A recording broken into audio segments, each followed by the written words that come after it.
Great. Good afternoon, everyone, and welcome to the June meeting of the Rappahannock-Rapidan Regional Commission. We could all stand for the Pledge of Allegiance. I pledge allegiance to the flag of the United States of America and to the republic for which it stands, one nation, under God, indivisible, with liberty and justice for all. Hey, you have said we have a quorum? And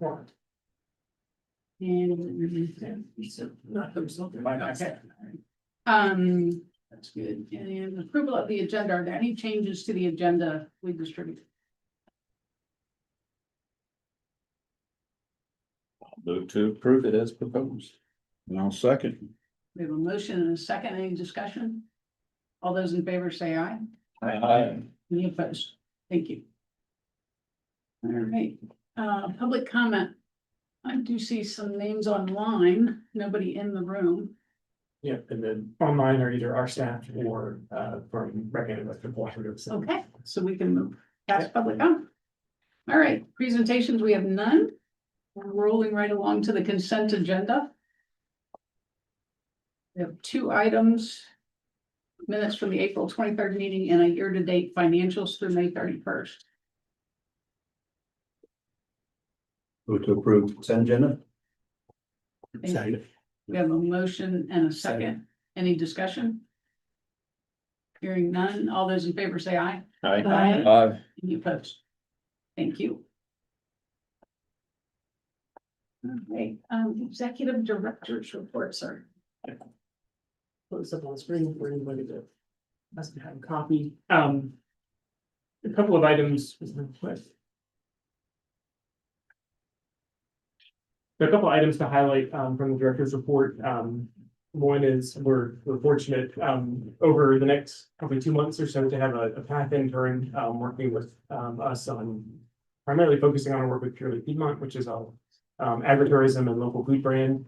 Erica Harrington is a rising sophomore at East Carolina and has been with us for about 3 weeks now, and really has been a great support with our food system specialist, Joseph Peralta. They've been out to, I want to say, at least 10, 12 Purely Piedmont sites, just doing interviews, getting photos, building our collection there, which has been really helpful as well. So I'm happy to have her on board. If you saw the newsletter that went out last Friday, the Regional Transportation Collaborative has been featured on a couple of national blogs, websites. One of the National Aging and Disability Transportation Center, and the other for the Coordinating Council on Access and Mobility Technical Assistance Center. And it's really just another example of that model being shared, not just regionally, not just across Virginia, but really across the nation as a replicable model. So again, my congrats to Krista, who's our lead on that. We have received, as you remember from the last meeting, we have received our first amount of 8884 for water supply planning. We are beginning that work, Michelle and myself, just in doing some of the background data collection and inventory of existing water supply plans, which, if you recall, are all done at the county level up until now, and over the next 4.25 years will be produced as part of a regional water supply plan. I would say that I think I wrote in my report, I do anticipate there to be some stop-start on that, and that's largely because this first set of money we have to spend within 90 days and report back to DEQ. The money that was in the second year of the biennial budget for that, they're going to again do another grant application, but my understanding is that's probably not going to be until sometime in the fall, so there will be a disconnect. It voiced my concern to them that it would be better if you would roll this out a little bit quicker so that we can at least manage that and not have any stop and start, but we'll see how that goes. Then kind of give a real quick summary. It's in your packet, but this is just a summary of the point in time count for Foothills Housing Network for the homeless point in time count in January. Really, the thing I would highlight is the overall the total number is lower than it has been in previous years, and that is almost entirely in the unsheltered count. And so I think we feel that pretty confident that we probably had an undercount in 2025, but I do also feel confident that the numbers are a little bit lower than they were during the pandemic and certainly post-pandemic. So you can see the kind of historical numbers there where we went up in, sort of we're always in the mid 150 area up until the pandemic spiked into, to 280, 275 in 2023, 274 last year. So I think we probably have a number that's somewhere in between those. And the other piece I would caution with that point in time number is that it is exactly what it says. It's a single night count. The better sort of understanding of homelessness in the region is, I think, gauged from being involved throughout the year and seeing how those client seeking services fluctuate as well. I'll also note that there is going to be a more of an outreach event, but framed as a summer point in time count, which is not a mandated requirement, but that will occur later in July in several counties where it's going to be ESS offices, nonprofits that are involved, just doing some outreach and again, trying to reach those populations.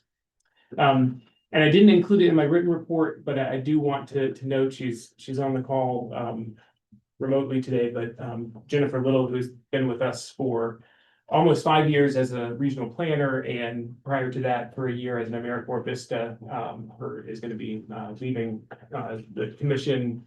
July 3rd will be her last day. I'm excited for Jennifer. She's got to take a job with Spotsylvania County. She lives in the Fredericksburg area, their planning department. And I think will be a really good opportunity for her, but certainly we will miss her contributions. And I have told her the work that she's done, specifically, I think with Madison County, the town of Madison, but also for all of you that have been around the table on the housing development program and really working with the partners that we've supported for the past 4 years has been, really appreciated and just really good work from her. So she'll be leaving in July. So I want to thank her publicly for that. So, I think that's all I was going to highlight. I'm happy to, as usual, I'm happy to answer questions on any of the other items or the other topics that came up during the director's report. Madam Chair. Yes, sir. I do have, first, Ms. Little, I echo Patrick's comments. I know it was a pleasure since day one of meeting you. You were very instrumental in our comprehensive plan. I know you're doing well. We are losing an all-star and Spotsy's gaining one, so thank you very much. Patrick, on the DEQ and the water supply planning side, I believe many of us around this table received at least what they've identified, some system information. If anything that we have questions from DEQ, would you advise that the locality connect direct with DEQ, or should we direct them to the commission? Or are you getting that at the same thing we're getting? We did get the release of here's the data that's available. So we did get that, and Michelle and I are taking a look at it probably the same way as you are. I would, I'm actually comfortable either way. If you prefer to run everything through us, that's fine, but I'm also comfortable if you'll just copy us on communication, especially if it's about, data discrepancies or inconsistency. That would be helpful just for us to have that inventory of, because that's some of the things we're going to be doing over the next 2 months is really kind of digging into that data, being able to say, here's the questions that we have, and also that you will have as well. I think that would be helpful. Okay, thank you. Any other questions or comments? All right, going into old business. The first item of old business is an application to the Hazard Mitigation Grants Program for a wildfire mitigation project in coordination with Rappahannock-Rapidan Cooperative. They are, and I'll kind of give just the background. So if you recall from, this has been a multi-month process to this point. In February, we sort of approached the commission with the potential for, submitting this application, and then did submit a pre-application. And so we've been working with REC staff on developing the full application, which is due July 18th. And what I included in the packet is sort of a summary of the project. And I'm going to let Justin Cruz and Anna Burke from Rappahannock-Rapidan Cooperative that are here virtually. REC actually meets the same day as we do, so they're, I think, both tied up with those and have jumped off of their board meeting. But they have a couple of slides that I can kind of scroll through in this project. But the high level piece is that it's a project in Madison County, that comes out of Shenandoah National Park, and it would be replacing some of the utility infrastructure along that line. And this largely does overlap with some where the wildfire was, gosh, almost 2 years ago now. But Justin or Anna, I'm happy for you to kind of run through slides and offer any other comments that you'd like to. Sure, and thank you, and thanks for having us. Appreciate the commission having us here today. I'm sure you all had a chance to take a look at the concept there, but we knew that there were a couple of questions you all had, I believe, when this was presented originally, and we wanted to kind of answer a couple of those questions in our slides, and then be available to answer any questions after that. So Anna, if you could move on to the next. One thing we kind of wanted to hit this again, just from a high level, this would be what we're calling our Triumph project, which we have is our threat resilient infrastructure upgrades, mitigating potential hazards, and that hazard primarily being wildfire. We look at this as a 3-year project. That's how much time we have if we are awarded, but we think we can get that done in probably half that time. This would utilize an existing right of way, or rights of way, I should say. There are more than one. So we wouldn't have to have any new rights of way built into or around Shenandoah National Park in this case.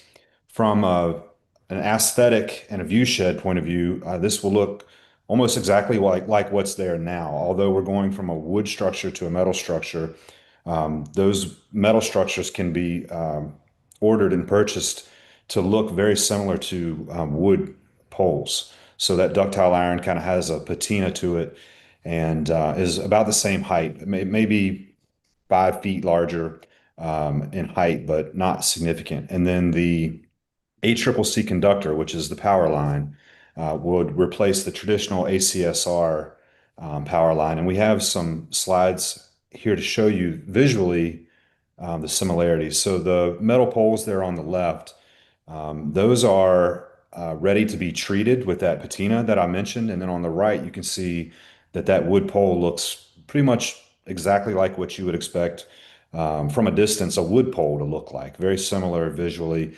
This one is a 3-phase. Believe that the circuits that we're looking at there will be 3-phase on portions and single phase on others. So they would just have single phase would just have 2 lines running through them. And then on the next slide, to show you the difference in conductor there, really, unless you're up close, you couldn't tell the difference between the two. So we know view shed is important, and as people who enjoy the park ourselves, we certainly want to make sure that it doesn't change anything. And we wanted to show the commission that our plans, if awarded, will not have any significant impact, in our opinion, on the view shed. Thanks, Justin. And here's just this was included with the your board packet, but this is a project location map, and so it kind of shows you here in Madison, Old Blue Ridge Turnpike. I think if you go down, Jonathan, you can probably tell me better. Go back this direction, you're towards Graves Mountain Lodge, I think, or maybe it's further up. Yes, it looks like they are before Graves Mountain Lodge. There's a state road, the Quaker Run that takes you up that direction. My question would be for Justin. One, I'm appreciative of the commission and you all for this project being able to go in. Is that Fork Mountain that's depicted in I guess that's an orange square there? Is there improvements leading up to that? Tower site. Yes, that's a state asset. I believe we know that as a different name, but what we're trying to do is make sure that the towers in these locations are as resilient, with the reliability and resilience that they need for the importance that they have in the area.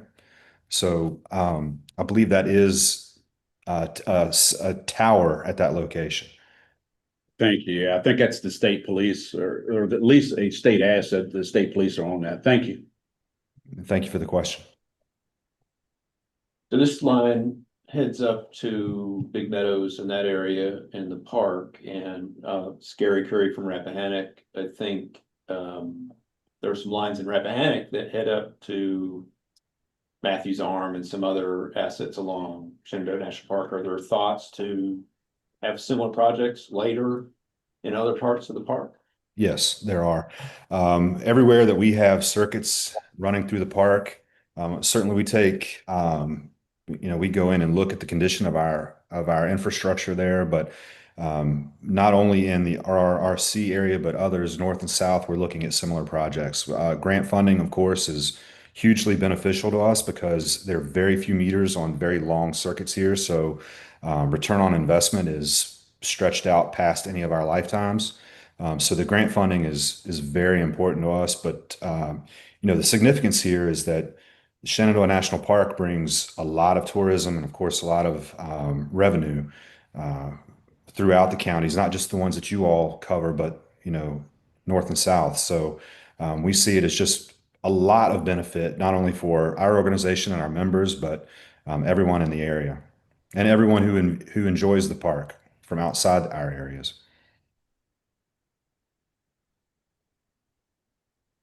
One question, is any of this related to the improvements needed for the broadband?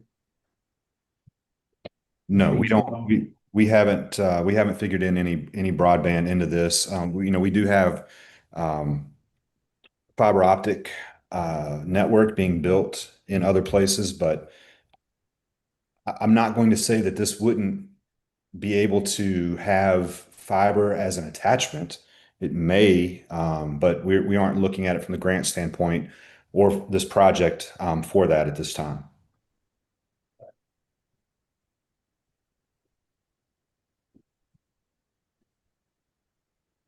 Thank you very much.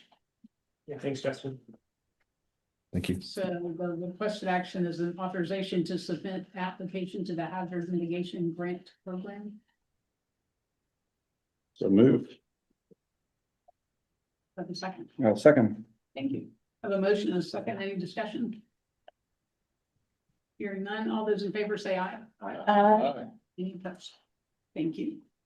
And I would, just to wrap up on that one on the memo, what I suggested was if this is successful with an application, we would come back to you all at that point with agreements between commission, REC. I will say, and I didn't include it in the packet, but I do have a letter from REC, and I appreciate Justin and Anna putting that together, confirming their ability to cover all of the cost share that would be required, as well as their intention when we get our hazard mitigation plan pending approval status to adopt that as well. This project was added in just to make sure that we meet the hazard mitigation requirements as well. So. Madam Chair, I have a quick question now that we've already voted on this. Just to clarify, so this hazard mitigation plan is primarily for protection against wildfires, correct? I mean, it's one of the hazards, but it is thorough in terms of Anything, any right. hazards as well. And we've got subsections on man-made hazards that we're able to do this time. Okay. Go on. This is the standing item that I think I added 2 years ago. Regional broadband project updates. Anybody's got an update, it would be lovely to hear. Anything you guys can talk about? Well, Exhibit yeah, I have an update. Well, it's not really a positive update. We have terminated our contract with All Points Broadband, and we've had numerous and lengthy discussions with numerous attorneys, and I think we're waiting to see in which direction we should move next. So that's probably the best general way to put it. But at the end, we had one house that was being served by All Points Broadband, and the pace of work was just so slow that we just decided we just couldn't continue. We were not really serving our citizens well at all by continuing to work with them. So, and they weren't happy when we terminated the contract, but we felt that it was for just cause, and so we'll see what happens. Well, good luck. Anybody? Yes, thank you. I think we expect our first go live in the next month or so, and it'll take a year. That's still. That's what they told us a couple of months ago. Yeah. They did. They did come out and give us a. Did they ask you to have a groundbreaking event? Shovel event or anything? No. They asked us to do that and said that'd be wonderful when you break ground. Yeah, we're not doing it before you actually have people Right. driving around the county Yeah, doing no things. celebrating until there's something to celebrate. Yeah. Yeah. Which they say is imminent, so but they haven't applied for any VDOT permits yet, so. Good. And gangbusters. I'll say that. Well, I always just applaud Orange because you all went early out of your own coffers before grant money was available. We have I think 700 connections as of today, and we are told of all of our two batty 2022 and 2024. I'll look up because I'm trying to remember this stuff. It should be completed by the end of the first quarter of 2026, mostly everything by calendar 2025. So Well, we're told we'll be finished around the same time, so it'll all come together. yeah, yeah. All right, Will be glowing. The key is hopefully, I don't know if you had any agreements with DHCD, is getting them to be on your side to release Mhm, the project. right. So, good luck. Thank you. Yeah, we're continuing conversations. I hope by 2026 we all have it. All right, commission's annual meeting and awards dinner, and we talked about it in the last meeting. We did, and there's that promise that we would come back with a date and a location, and thanks to Mr. Weekly for his support, in Madison County, as we've gone to this rotation, we reached out to Madison, and they've helped us identify Ducard Vineyards, which is out in the western part of the county, as a location and a date of Wednesday, October 1st. I'll send out that formal notification, to all you and everyone else, with that date, but that's been finalized for getting the food and stuff figured out, but that all should be set. And really, at this point, the request for all of you would just be to share that invitation with, fellow board members, other colleagues that would be interested. We'll also have, certainly for the August commission meeting, the speaker secured and lined up as well. And then the other item I would ask your help on is pushing out requests to just get accommodations for the two leadership awards for citizen and government representatives from the region. We have some holdovers from past years that we can certainly consider again, but it's always nice to get new nominations, and certainly any of you are welcome to nominate anyone you might think that's still free to come around. Patrick, I think we're successful because there was a couple dates that we had to stay away from. I know there were some folks, so I think we were able to, the state fit the schedule. Yeah, when I, in conversation, certainly at the last board meeting, I think it was, I think people were fine with Wednesdays, and there's other things we typically try to miss, VML, VACO, ICMA, some of those things, and I think we've done that as well. Okay. All right, moving into new business. First item is the draft of the FY 2026 budget. So what was presented in April, we've made a couple of updates from that budget that was presented a little bit less than 2 months ago. Current budget that is in front of you today represents an increase of about $63,000 from what was presented in April. And those are from one grant, actually both grants related to the Foothills Housing Network, our work with homeless services. And so one of those, the Department of Housing and Community Development Balance of State Coordinated Entry Grant, is one that actually came through this current year as well, and we'll be back next year, which is a pass-through grant. And then we've also got an increase from the Virginia Homeless Solutions Program grant, some of which will likely end up being contractual to other partners that are doing some of the work that we're not really equipped to do with our current capacity. The other item that's added is the placeholder for water supply planning has been decreased just because we know that next year it was before once again for that. The other items I would say, and as it kind of outlines in the memo, the decrease is largely again due to the end of the two large grants, the National Fish and Wildlife Foundation grant and the PHC Housing Development Program grant. So we are lower than we were this current fiscal year by about a little bit less than 25%. But frankly, for the majority of my time here, our budget has stayed in the 1 million to 1.2 million range. So we're still we're ahead of that. And a large part of that is the mobility management program, the regional transportation fund rate that I mentioned. I think the only other item that I would call your attention to, as I typically try to do, is the local dues, which accounts for $156,488. As this, with this initial budget is 7.4%.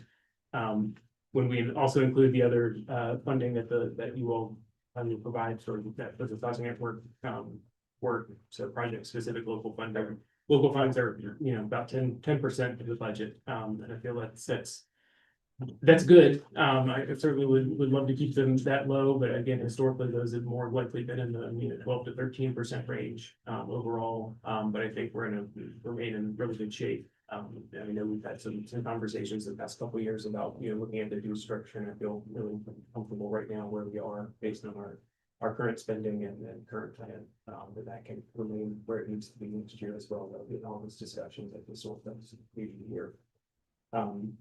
I'm happy to answer any questions on this. I think those of you that have been around this table, for any length of time, kind of understand that this budget operates a little bit differently than your local government budgets in terms of it's a little bit more like a nonprofit budget where we are balanced, but the expectation is this will change throughout the year, just based on staffing and everything else.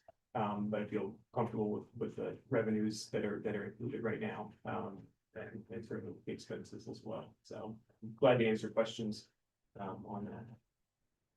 Yes, I sir. have one, it's that late for me, I'm sorry, That's Madam okay. Chair. I don't want to get too far ahead, but I think the next item we're going to discuss kind of leads me to my question for the budget. We don't know where that may go, and I know you just said that budget could be somewhat fluid.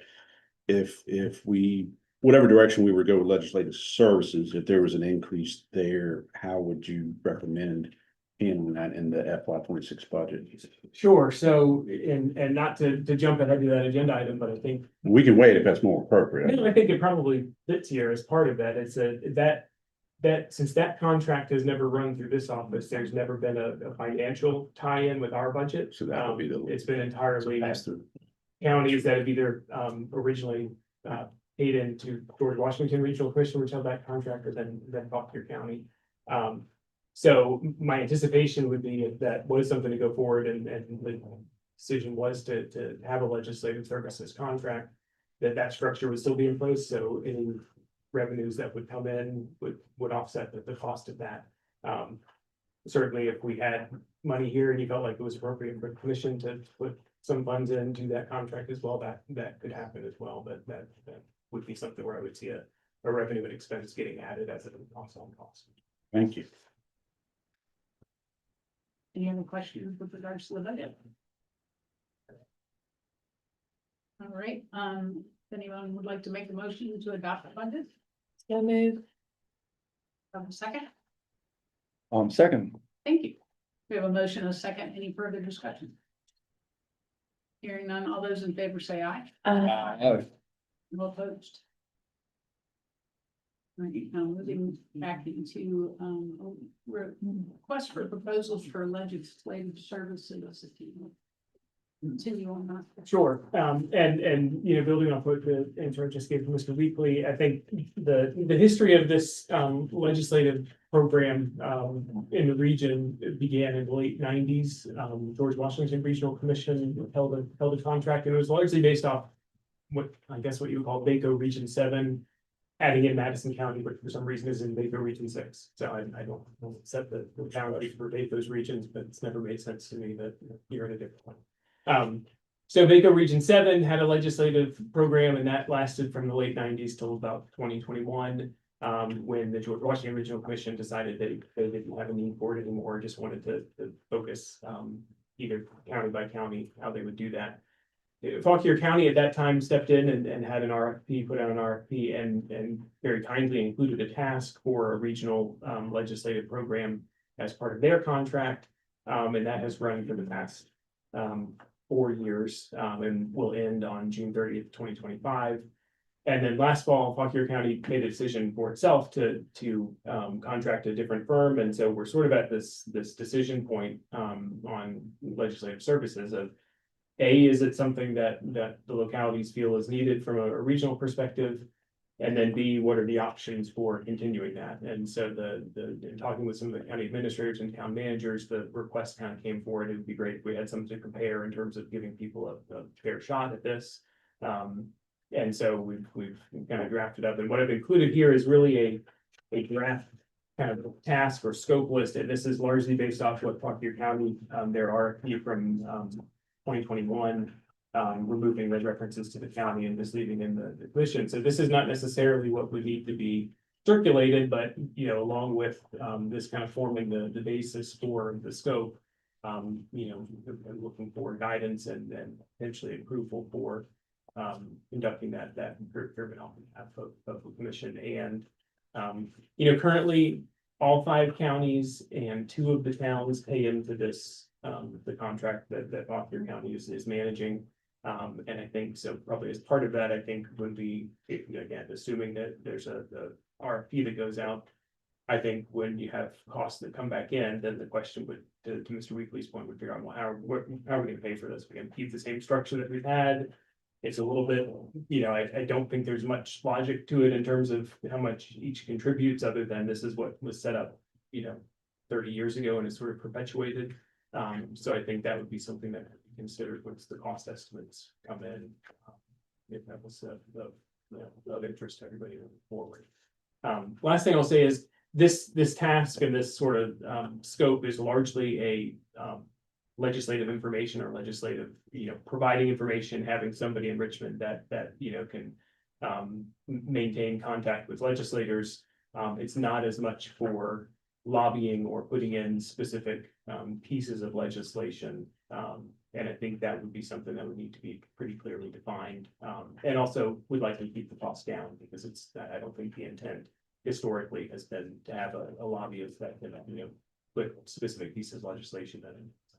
But it could serve as a contract vehicle for us to pull for those additional services. And I would absolutely say at minimum, it would be have the cooperative procurement rider, or separately, we could just ask for it, you know, provide an hourly rate that, you know, any of the member jurisdictions could access for that purpose. Does anybody else currently do any direct legislative affairs lobbying other than what we're doing? We kind of did last year. We worked with a local nonprofit who actually hired the lobbyists for our educational funding, which we didn't get anywhere. But I don't know that that'll happen next year. With the folks that we went with have been great. I didn't have enough experience with the prior arrangement, but to compare them, but I would say these guys have been really on the ball, helped us get one piece of legislation through. And we were fairly new at that point, and they were still really on the ball. I was impressed. I don't know if that's, would it make sense for us to contemplate doing the same arrangement as before? I don't even know if that's something that we'd be open to. I think that we had talked about that, and that's how we came to the conclusion that we would do a separate RFP to see what was out there beyond Advantis, beyond Eldon, if there was something that resonated. So I think they can still apply to this. Yeah, it may ultimately land there, but Yeah, okay. And if nothing happens, then we could still have a fallback plan. So yes, we're just using all lanes of the highway. Any idea what this might cost? Well, I think the current cost, and Janelle, you could tell me if I'm wrong, I think it's in the 16,000 range for the regional pass. So I don't think it's a huge, and that's, I think, part of it. The other thing I'll say is I think part of that evolution has been, you know, wanting to have more discussion of, well, we really have, here's a problem that we've identified, and I think kind of, you know, re-clarifying that that's really not what the intent is. This is meant to be, I think, probably a supplement to what VACO and VML do, but with more of a focused approach on what's been identified as important here. And I think that's why having that separate piece to allow a locality to, exactly as you say, that if they had something specific, they could contract, or they could, you know, do any other, you know, use the county's contract as well. Well, you probably could write our contract now the way it's written, Yeah. if you needed an hourly rate. Yeah. Right. And I would say the other thing, and this is part of a broader procurement, you know, discussion, but one thing that a lot of other PDCs have done over the last 5 or 10 years is, and I think we've probably had conversations about it, but have, you know, basically just put out an on-call consultant request for proposals, and that can be engineers and architects. That then localities can save themselves the procurement time if you've got that on call. And so I think this could be sort of the first step in that direction, again, if that was of interest. It works well for professional services because you can't use cooperative procurement for professional services. So if you have a professional services pre-placed agreement Right. that we're all party to, then we can use it. I can't use yours. Right. Yeah. Not that this is a professional service. No, this is, yeah, it's different. Any other discussion? All right, we have a action to authorize the staff to develop a request for proposals for legislative services. Anyone just to make that motion? And you have enough, you think you have enough deep information to do what you need to do? I mean, I think. Based so. on what they've already done, yeah. Yeah, I mean, I think in terms of, having something where we get responses back that would meet the needs of I think what we're looking for, I feel good about that. I guess the only question I would have is, timing wise, if there needs to be any, I think it could move pretty quickly. And there's always, I think there's a chance of a special session in September potentially. And so I think we probably could move pretty quickly, but if we want to have something by August, then whether there's a need for either an executive committee or a smaller subcommittee to review, or if you just want staff to bring back, whatever recommendation. But I think in that case, it might benefit from having other eyes on it besides just myself and anyone else in charge. I don't see the special session being a driver for this particular thing. Madam Chair, I'll make the motion for the RFP. Thank you very much. So I have a second. One second. Thank you. We have a motion and a second. Any further discussion? Hearing none. All those in favor say aye. Aye. Any opposed? Thank you. All right, we didn't have closed session. Next is the regional roundtable. Start on the left. Yes, ma'am. All right. Yeah, things are kind of quiet here right now, really. It's kind of funny. We do not have a meeting. Our July meeting has been canceled, and so that's always exciting. Just a couple things. Our public pool, our first ever in Culpeper County, continues. It'll be open next year in May. I took a tour of it last week. Things are coming along really well. It's really exciting. The actual building, around one side of the pool is really very impressive. We have lots of room there for concessions, classroom space for lifeguard training, things like that. And yeah, it's really, really nice. We're really looking forward to that opening. We had a reception last week of the new state park director, Drew Gruber. We all got to meet him, Culpeper Battlefield State Park. And terrific young guy. I forget where he comes from, but I really enjoyed meeting him. Trails. Huh? Oh, that's right. Yeah, exactly. Yeah, great guy, really very personable. I think he's looking to involve a lot of people in the community. And so it was a really good first impression meeting him. And I wanted to report, is Michelle Edwards online? I have an ongoing Yes, thing. I am. Or, I am. an ongoing joke. Michelle, I wanted to report to you more data for your urban heat island study from last year. Yesterday in the parking lot at Safeway in Culpeper, it was 102 degrees. All right, please add that information. All right.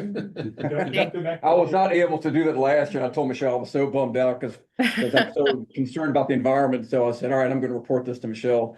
So 102 degrees, Michelle. Okay. Got it. Thank you. Okay, that's it. Thank you. So in Orange County, it's business as usual. Nothing big to report. We are doing a deep dive into our zoning ordinance that has created quite a bit of excitement. We hired the Berkeley group to come in and give us some help on prettying up our zoning ordinance. But their first stab at it wasn't that great. So we sent them back to the drawing table. And we're also looking at new districts with new development goals. So fun times in Orange County. How long do you think that process will last for you? So the way I describe it is there's two different processes running parallel, but some folks say, no, that's not true. They're together and they're intersecting. But the planning commission was tasked with doing the districts with the new development rules, like 20 acres per lot, et cetera. And then the Berkeley group, their project to simplify and make more user-friendly our zoning ordinance was supposed to take a little over a year. But And they've already done that, given you a draft and. they started in March and came to us. I guess it would have been May with their first deliverable, which was sort of a rough draft of where they were going, and it was way off the chart of what we had expected. It was more like Fairfax County HOA type zoning rather than just simplifying and making our current zoning more user friendly. So we were like, no, this is not working for us. This is not what we wanted. Go back to the drawing table. So now they're back at the drawing table.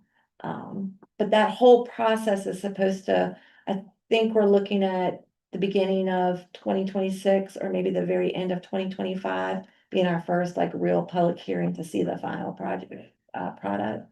But we also have to weave in the planning commission's project during that process. Sure, yeah. So it's messy. It's a huge job. It's messy, yeah. Okay. Oh, my heart sunk just a little bit because we also hired Berkeley Group and they started about 2 months ago with the scope of monitoring or reviewing our effectiveness with processing applications and also zoning. So they finished the internal and external interview process. With any interview process, and it's face to face, that's 100%. But if you're doing a survey, that's like 30%. So we're not getting all the data that we need. I'm hoping to have the first draft of report with some recommendations of just staff level, systems level July. And then they move on to recommendations about comprehensive plan and zoning ordinance. So more to come for the board there. Also, our 6-month process for our master's facility plan, that's going to hit our board meeting in July. Dewberry is doing a great job. They're going to come back with some, I think everything that we already know, but what we need to do with the courthouse or judicial center, small judicial center. That's coming. Also, RFP for hangars was released last week. So hopefully we will be developing some hangars over at the Warrenton Fauquier Airport. And then we're doing our first legislative luncheon. All 4 of the Virginia delegates have said yes, they're going to come, and it's at our board meeting on the 10th for an hour and a half, and we're going to talk about priorities for the upcoming year and how we can best support them and they can support us. So hopefully it's a good way to build partnerships, if anything else. So. Yeah, that's us. Carefully plan that seating chart. bro. I did an event, Gary. Nothing to add to that. Mike, you don't have anything? Nothing. Oh, good, thanks. And Mr. Wood has the readout for Orange. Thank you. We are well into our meter replacement project, which we're into the standpipe. We're still doing a lot of projects that are going on. We deferred one of them, or we're trying to defer them with DEQ for the millimeter screen. We'll hope to put that off for 3 years. I think we'll be successful getting that delayed. Honestly, it's gonna be a mess. That's not gonna work where we are, but we will do it. The meter replacement, we've done about over half the meters in town now. That's it's a major job for us. Is that all gonna be radio read? Oh, yeah. That'll be nice. Well, it's goods and bads. Problem with them is the batteries. They've got a 20-year life. And 20 years from now, we replaced every meter in town. So whoever's there then's got a problem. All new people. Don't worry about it. Yeah. Won't be me. Yeah. We did get our silver award for water treatment. We've got an award in water quality every year since 2006. There was another silver award. We've had 4 bronzes and the rest have been silver since then. They do a good job at the water treatment plant. I'd also mention that the music in the park is tomorrow night. If we get rained out, we'll notice, I think by 2 o'clock, we'll put something on our website, some kind of a code. We're not sure. The rain goes 1 minute, it looks like it's gonna be right on it, another minute, it's like it's 2 or 3 hours away, so we won't know till tomorrow. The other thing I'd point out is Anthony Xing Sheng, if some of y'all know him, he we hired Gordonsville's town manager. I don't know if I reported that to you Mhm. last time. Maybe I did. Okay, well, Anthony is now gonna be their town manager. The trade. So Okay. it's kind of Free a agency, trade, right? but I've got a vacancy now. Deborah's That's got to all. work harder. Thank you, Jonathan. Just real brief, I had to actually look at the calendar, shame on me. The fair is coming up July 15th in Madison County. And I understand we have wrestling this year, so if you're a wrestling fanatic, Like mud wrestling? The real Or kind. I gotta be careful. Well, there is a former tag team person. I gotta be careful how I describe the wrestling. Pow wrestling. It's, what's the proper term? It's not, I'm just gonna say it the way I think it's proper little, Little people. thank you, wrestling. Professional, That's allowed. wrestling, so, well, it's You mean- unfair you mean for 'em. So if it's midget? not sanctioned, they're getting in trouble. You for mean fair midget play. wrestling? I Yes. just said it. It's, Yeah. okay, we're amongst friends here. Yes, and I don't follow that, but supposedly if you do, we have some headliners there, so come out, we'll learn together. But that's all. Not to steal your thunder, but it reminds me, Orange County Agricultural Fair is going on now through the weekend. And we have tractor pulls. What size are the tractors? Is that miniature? I think they're full size. Vertically challenged tractors? July 4th at Benvenue fireworks put on by Sperryville Fire. Come on out. We hired Berkeley Group probably 2 years ago to redo the zoning ordinance.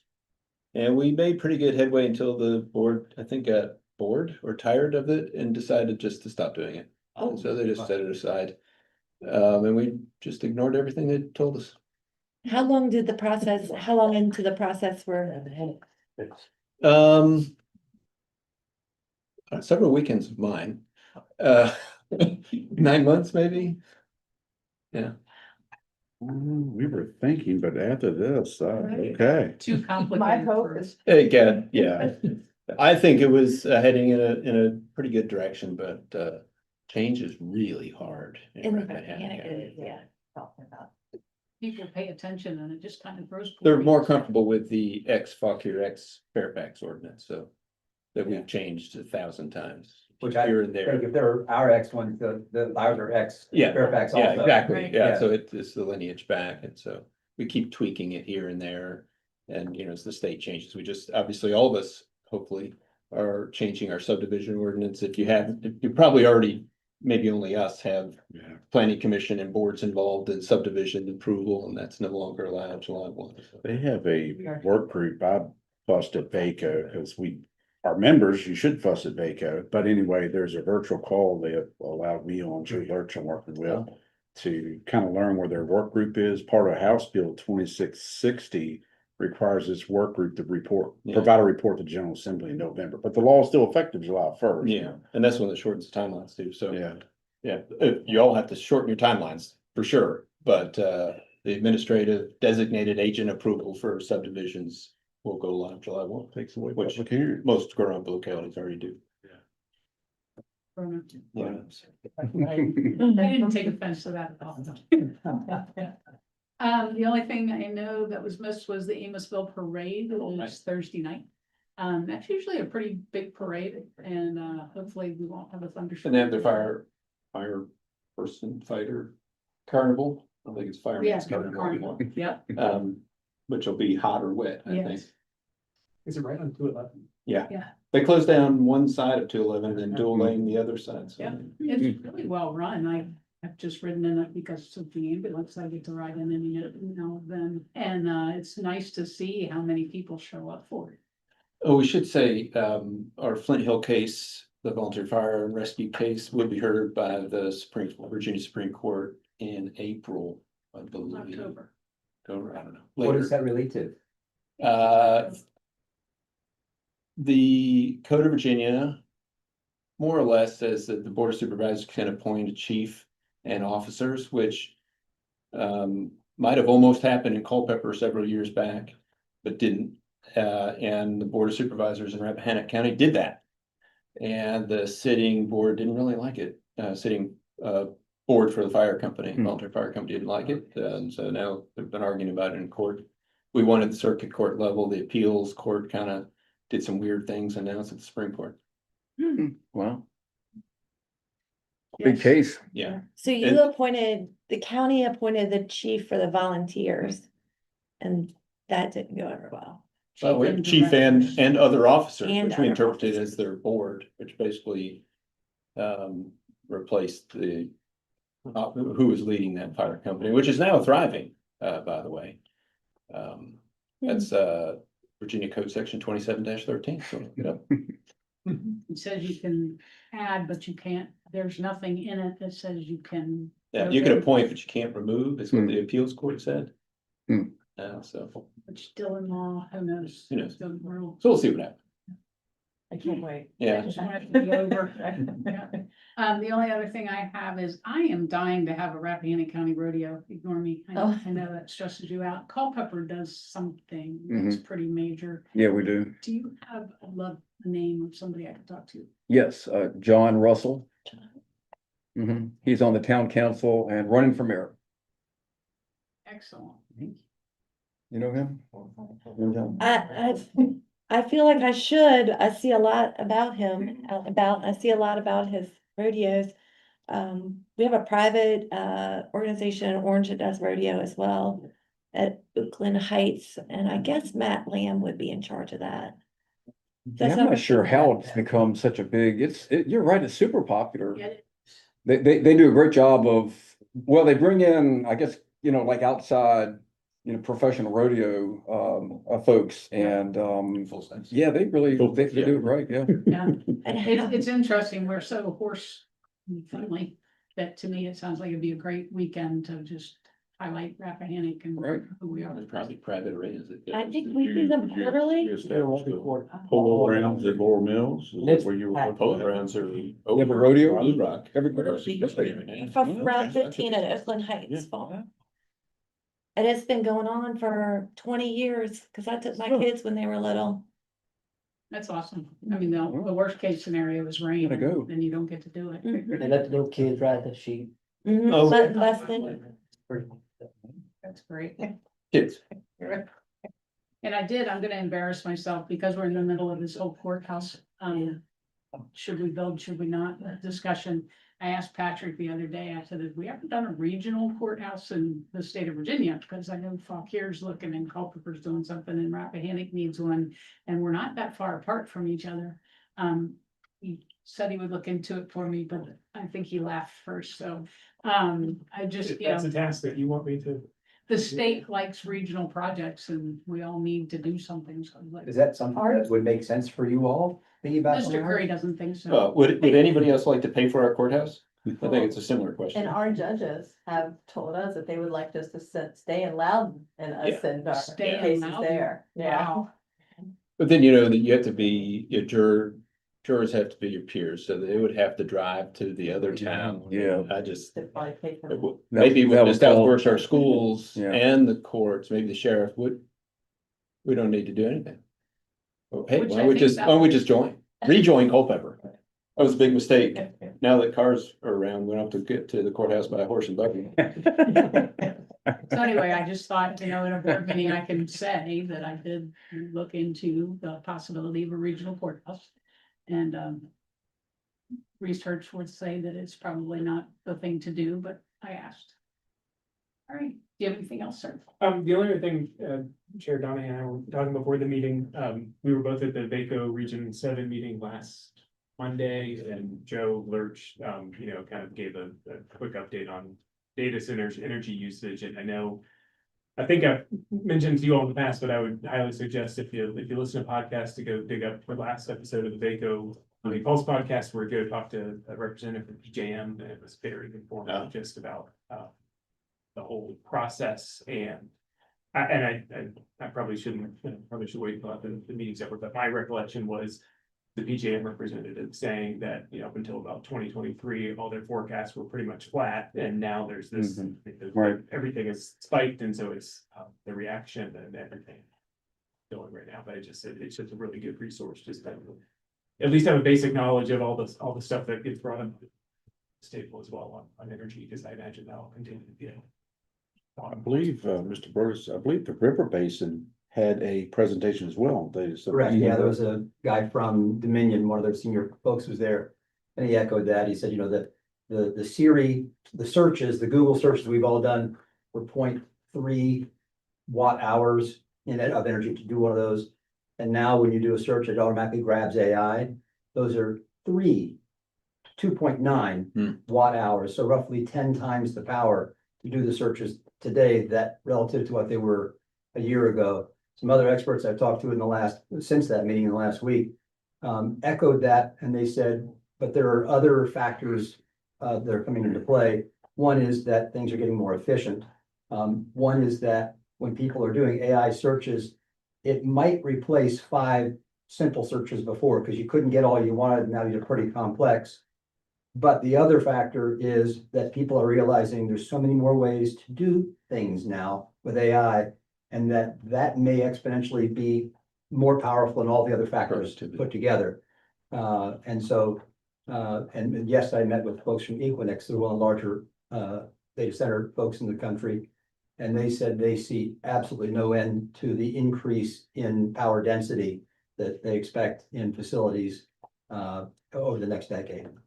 You know, just the buildings that are currently 20 and 30 megawatt buildings will probably be 1,500 megawatt buildings in the next decade. So hold on to your seats, right? Transmission lines, right? Transmission lines, yeah, or small modular nuclear. Yeah. I think REC has something before the SEC about large facility rates, so. Right. Yeah, the guy from Dominion, he was adamant that that the way that Dominion is doing it and the way they are proposing to modify the formulas would put all the burden of this new infrastructure on the high rate payers, getting a new tier of rate payer for the high energy users. And that they seem to say, don't worry about it. This is, you know, that data centers are going to pay for all of their energy. Trust us. Trust us, yeah, yeah. It was a little fuzzy on how the math would work. But he correct me if I'm wrong, he was reassuring that data centers will be paying for all these added costs. And I think that's what you're referencing, Mr. Whitfield, too, about RRC with that same, you know. I think over 25 megawatts, you're in that category of high rate or large rate facility. Yeah, it was both high rate and high persistence of rate. So there's a lot of folks that, you know, on a hot summer day, they're suddenly using a lot, Demand. but, you know, then they go down to nothing at 4 PM, you know, when the sun sets or whatever. And then they're really high at 3 AM in the morning in cold winter nights. But these things, data centers are always there. They're at 80% all the time, you know. So, so they would have their own class. And I think one of the things Joe Lurch mentioned at the meeting was, I mean, that's why solar is, you know, part of a solution, but just cannot be the. Yeah, but data centers, That battery. it's not as useful as it is for Yeah, exactly. hot summer days. It works 30% really of well. the overall project. You'd have to cover all of Loudoun County in solar panels to partially power their data centers. That's how I understood it. I've done the math on it a few times. I think that you'd have to cover it to cover the state's current demand statewide. Either way, it's a lot of solar. And then you'd have to somehow store all of that power for the other, you know, 3/4 of the day that it's not generating. Yeah, Fascinating. I mean, it's an important element, but it's only one. We need more. And clearly, nuclear seems to be the most viable solution for long term. Very exciting. Anything else? I'll entertain a motion for adjournment. So moved. Second. The motion, a second, all those in favor say aye. You're here. Aye. Thanks, everyone.